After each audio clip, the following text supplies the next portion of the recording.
اعوذ باللہ من الشیطان الرجیم بسم اللہ الرحمن الرحیم۔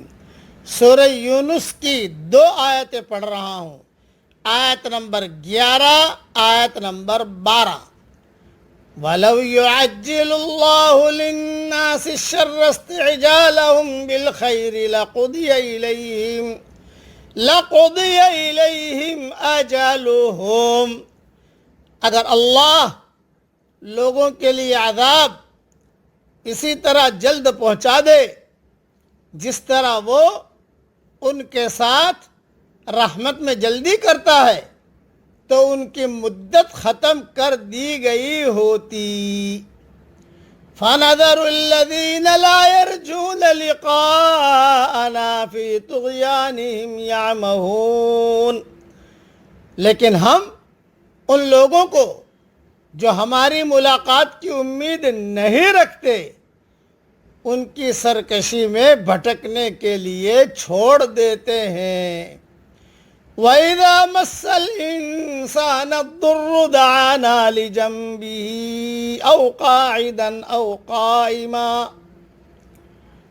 اور انسان کو جب کوئی تکلیف پہنچتی ہے تو وہ کھڑے اور بیٹھے اور لیٹے ہم کو پکارتا ہے۔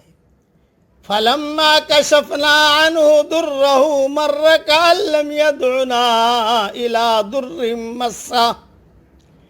پھر جب ہم اس سے اس کی تکلیف کو دور کر دیتے ہیں تو وہ ایسا ہو جاتا ہے گویا اس نے کبھی اپنے کسی برے وقت پر ہم کو پکارا ہی نہ تھا۔ كَذَلِكَ زُيِّنَ لِلْمُسْرِفِينَ مَا كَانُوا يَعْمَلُونَ۔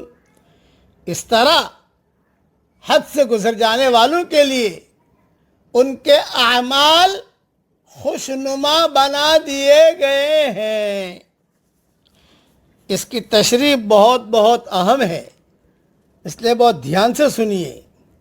اللہ کا قانون یہ ہے کہ کوئی شخص قابل انعام عمل کرے تو اس کا عمل فوراً اس کے اعمال نامے میں شامل کر دیا جاتا ہے، لیکن اگر کوئی شخص قابل سزا فعل کا ارتکاب کرے تو اللہ اس کو ڈھیل دیتا ہے تاکہ وہ کسی نہ کسی موڑ پر متنبہ ہو کر اپنی اصلاح کر لے۔ اللہ کا یہ قانون انسان کے لیے بہت بڑی رحمت ہے، ورنہ انسان اتنا ظالم ہے کہ وہ ہر وقت برائی کرنے پر آمادہ رہتا ہے، اور اگر لوگوں کو ان کی برائیوں پر فوراً پکڑا جانے لگے تو ان کی مہلت عمر بہت جلد ختم ہو جائے اور زمین کی پشت پر اور زمین کی پیٹھ پر چلنے والے انسان اسے خالی ہو جائے۔ دنیا کی زندگی میں دھیان سے سنیے میرے بھائیوں بہنوں، بیٹے بیٹیوں، یہ جملے میرے دھیان سے سنیے۔ دنیا کی زندگی میں سرکش اور خراب وہ لوگ بنتے ہیں جو دنیا میں یہ سمجھ کر رہیں کہ مرنے کے بعد انہیں خدا کا سامنا نہیں کرنا ہوگا، جو پکڑ کے اندیشے سے خالی ہو کر زندگی گزارتے ہیں، جو سمجھتے ہیں کہ وہ آزاد ہیں کہ جو دھاندلی چاہے کریں، جو فساد چاہے پھیلائیں۔ حقیقت یہ ہے کہ لوگوں کے درمیان سچائی اور انصاف کے ساتھ معاملہ کرنے کا ایک ہی حقیقی محرک ہے، اور وہ یہ ہے کہ آدمی یہ سمجھے، ہر آدمی یہ سمجھے کہ سب طاقتور اس کے اوپر ایک طاقتور ہے، ہر آدمی اس کے آگے بے بس ہے۔ وہ ایک دن تمام انسانوں کو پکڑے گا اور ہر ایک مجبور ہوگا کہ اپنے بارے میں اس کے فیصلے کو تسلیم کرے۔ دنیا کا نظام اس طرح بنا ہے کہ آدمی بار بار کسی نہ کسی تکلیف یا حادثے کی زد میں آ جاتا ہے۔ آدمی محسوس کرنے لگتا ہے کہ خارجی طاقتوں کے مقابلے میں وہ بالکل بے بس ہے۔ اس وقت آدمی بے اختیار ہو کر اللہ کو پکارنے لگتا ہے۔ وہ اللہ کی قدرت کے مقابلے میں اپنے عزت کا اعتراف کر لیتا ہے، مگر یہ حالت صرف اس وقت تک رہتی ہے جب تک وہ مصیبتوں کی گرفت میں ہو۔ مصیبت سے نجات پاتے ہی دوبارہ ویسا ہی غافل اور سرکش بن جاتا ہے جیسا وہ پہلے تھا۔ ایسے لوگوں کو اظہار بندگی کو اللہ تسلیم نہیں کرتا، کیونکہ اظہار بندگی وہ مطلوب ہے جو آزادانہ حالات میں کی جائے۔ مجبورانہ حالات میں ظاہر کی ہوئی بندگی کی اللہ کے نزدیک کوئی قیمت نہیں ہے۔ آدمی ایک توجہ پسند مخلوق ہے، وہ ہر عمل کا ایک جواز تلاش کرتا ہے۔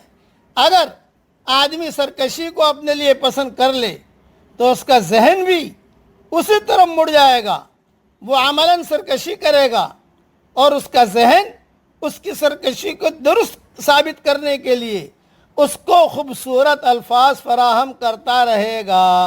اسی کا نام تزیین عمل ہے۔